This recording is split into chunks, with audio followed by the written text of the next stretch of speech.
Bueno, muy bien, estamos con tres profesionales de la fonoaudiología. Es importante destacar que, bueno, las habilidades comunicativas son fundamentales para toda persona y, por cierto, en cualquier ámbito.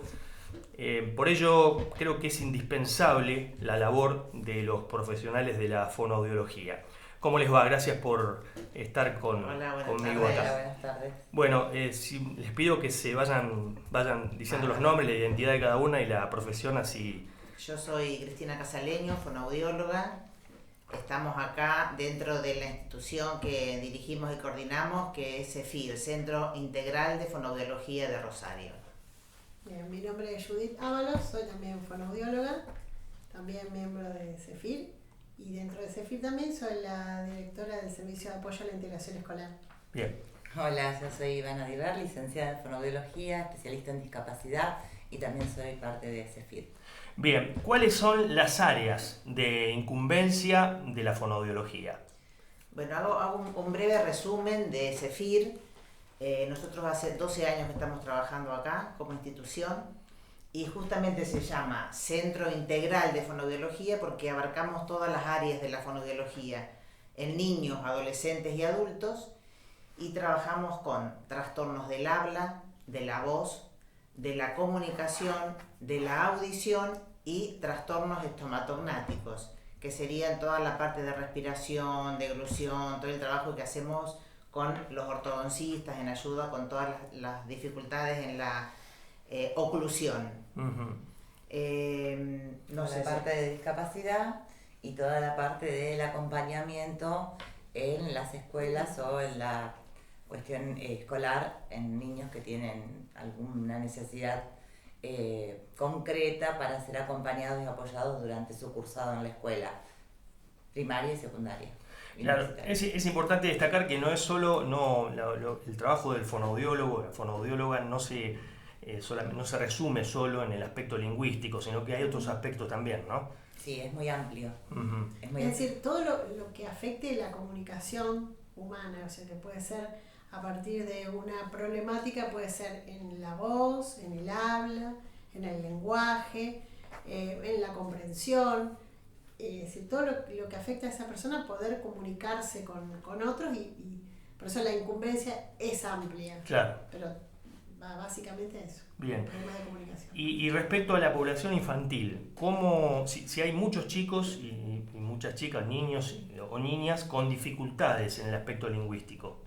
Sí, es importante decir que en estos últimos años, sobre todo post pandemia, cómo se ha incrementado la cantidad de consultas. Nosotros tenemos una entrevista de admisión primero que recibimos a los papás con niños con trastornos en el lenguaje, en el habla y en muchos casos con niños que no hablan. Y la población que recibimos es entre 2 y 4 o 5 años. Que eso, con el encierro que significó la pandemia, la dificultad de vínculos con abuelos, primos, tíos, la ausencia de contacto con otros niños, jardines, escuelas, entonces generó esta dificultad en el avance o en la aparición del lenguaje. Entonces, bueno, la consulta es realmente significativa, estamos sorprendidos por, por la demanda que hay con todos esos niños. Quería decir, nosotros tenemos un centro de estimulación temprana, Ujú. entonces los niños llegan y son evaluados en ese centro de estimulación temprana y bueno, es mucha la consulta. Es muy amplio, incluso, bueno, conversando con ustedes fuera de cámara, ¿no? Sí. Hablábamos de la audición, del habla, de la voz. Bueno, ¿en qué casos más se presenta esto, no? ¿Cuál es mayor? Digamos, en audición, en la voz, en el habla, en autismo, en gente, bueno, que digamos, padece ACV.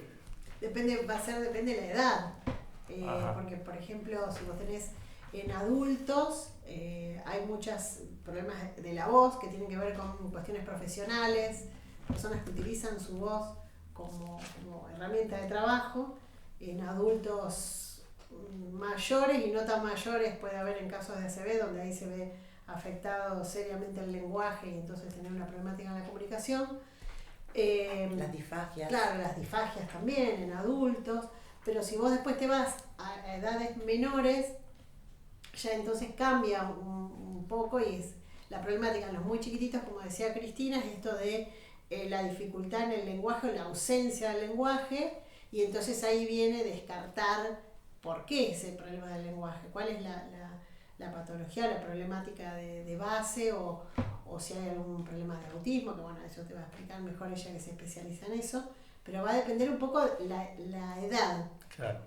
Es decir, en adultos va más para lo que yo te decía, y en niños ya hay muchas cuestiones del lenguaje, ya en la voz va bajando, si bien hay chicos, pero no tan chiquititos con problemas de voz, un chico ya de edad escolar puede tener problemas en la voz, bueno, y la audición va a ser variable, ahí tenés chicos que tienen problemas desde muy chiquititos, de nacimiento, claro. Y después puedes tener adultos que tengan problemas de audición, pero que ya son posteriores y ya hay un lenguaje que ya está formado, entonces no afecta tanto a la comunicación. Sí, le va a afectar la interacción, puede afectar un poco la comunicación y también se trabaja en eso, pero en un niño ya es diferente porque afecta la formación del lenguaje con el problema auditivo.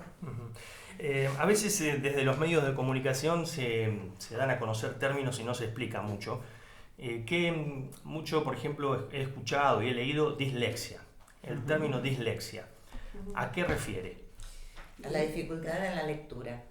Es un mecanismo que tenemos todos cuando aprendemos a leer, de poder ir combinando y haciendo la relación nosotros decimos el grafema, o sea, el dibujito de la letra dibujada, con el sonido que tiene para que yo después pueda interpretarla y después volver a pasarla al papel. Cuando yo tengo que hacer esa interpretación del código, se me corren todas las letras. Es como que no puedo armar ese rompecabezas de juntar la D, la I, la S para poder leer dis. ¿Sí? Claro. Entonces, bueno, ahí es donde comienza un trabajo para poder hacer una organización, que esto es bien a nivel dispositivos básicos del aprendizaje, que tiene que ver a nivel cerebral, digamos, para poder ayudarlos a que haya una organización y se pueda decodificar los códigos de la lectura, digamos. Bien. Igualmente tiene que ser bien diagnosticado, porque no Claro, hay... tiene que haber un No es diagnóstico. vos decís, bueno, dislexia, y es exactamente todos los chicos con dislexia tienen la misma dificultad. Se suele abarcar un montón de dificultades del aprendizaje con el término dislexia, pero hay que hacer un buen diagnóstico. Sí, porque generalmente, o lo que se vio mucho en estos años en la clínica, es el niño que generalmente tiene un trastorno específico del lenguaje, es decir, que le cuesta comenzar a hablar y que le cuesta construir oraciones, también encuentra una dificultad en la lectura. No es siempre, pero digo, no es una cosa que, claro, no es una cosa que viene sola, ¿sí? Claro. Como, tengo dislexia, no tengo otra cosa. Hay otros factores que acompañan. ¿Faltan o sobran profesionales de la fonoaudiología ante Falta, tanta demanda? Falta, ¿no? Muchísimo. Estamos realmente preocupados. Nosotros solicitamos profesionales fonoaudiólogos por las redes y bueno, es muy poquito los que se ofrecen para trabajar. Generalmente son colegas recién recibidas o a punto de recibirse.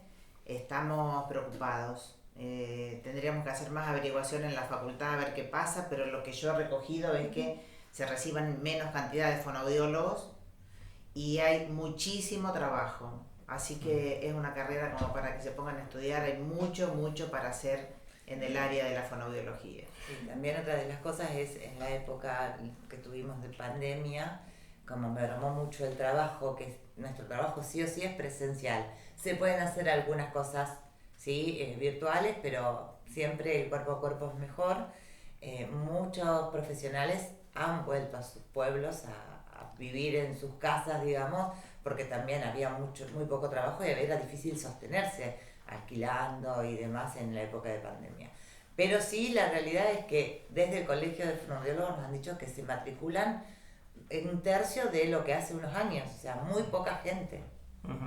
Y está siempre esta dualidad, ¿no?, de vocación en cualquier carrera universitaria, ¿no?, que uno emprenda. Está la realidad de y la dualidad de vocación. ¿Qué hago? ¿Estudio por vocación o estudio como una salida laboral a futuro? ¿Ustedes qué Acá se opinan? darían las dos cosas. Si tenés la vocación, tenés salida laboral. Seguro, con total seguridad en este momento. Cuando yo me recibí, que soy la más vieja de acá de CEFIR, realmente conseguir un trabajo como fonoaudióloga era difícil. O sea, yo empecé a viajar, Venado Tuerto, Rafaela, se conocía poco la profesión realmente. En este momento es impresionante, las colegas están recién recibidas y vos les decís, bueno, ¿cuántos días te quedan para trabajar? Necesito 2 tardes. No tengo 2 tardes, tengo una mañana 3 horas, una tarde 5 horas, o sea que realmente ha cambiado muchísimo esta realidad en cuanto a la profesión. El único tema, que también esa es una realidad, es los honorarios, la cuestión económica, que bueno, como toda la salud en este país está en franca decadencia. O sea, hay una queja muy grande con respecto a lo que pagan las obras sociales, a la demora en los pagos. Entonces, bueno, ese es un tema que también asusta mucho. Claro. Y esto de la demanda que hay actualmente, ¿ustedes creen que, por ejemplo, antes no se le daba tanta importancia a esto, ¿no? A lo lingüístico, y ahora se destapó todo y ahora van, digamos, a través de la difusión que se le da al tema, ahora la gente concurre a una fonoaudióloga? ¿Cómo sí, es? Los docentes también derivan muchísimo. Los Claro. docentes es los que trabajan con los niños. Claro. No, aparte se volvió más científica y más específica. Antes era, bueno, un niño no hablaba y el pediatra decía, bueno, espere, ya va a hablar. Claro. Espere, ya está, no importa. Bueno, los chicos, los varones hablan más tarde que las chicas. Era todo esperar, bueno, ahora no, hay muchos métodos de diagnóstico que son muy certeros, entonces se puede ir... Precoces. Claro, muy precoz, y se puede ir haciendo prevención también y viendo conductas que no son las adecuadas, etcétera, como para decir, bueno, hacer una consulta temprana que siempre es mejor. Y yo creo que hay algo que no se podría explicar porque científicamente no está explicado, que hay una explosión de casos de trastornos específicos del lenguaje de autismo que no se veían anteriormente con tanta asiduidad.